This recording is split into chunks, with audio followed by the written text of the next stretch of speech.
Today, I'll show you how to create a shattered piece reveal animation in CapCut PC. This effect makes your video appear as if it's breaking apart into pieces before fully revealing itself, adding a dynamic and eye-catching transition. First, import your video into the timeline and make sure it's placed where you want the animation to begin. Next, select the video clip and open the right side editing panel.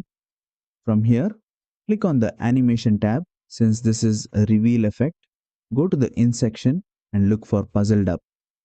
Apply this effect to your clip and you'll see your video break into scattered pieces before smoothly coming together to form the full image. To adjust the effect speed, use the duration slider. Dragging the slider to the left makes the reveal happen quickly, while increasing the duration creates a slower, more dramatic build-up. And that's it. You've successfully added a shattered pieces reveal animation in CapCut PC. This effect is great for intros, cinematic reveals, or adding a creative touch to your video transitions. If this tutorial helped you, make sure to like, share, and subscribe for more quick CapCut tips. See you in the next one.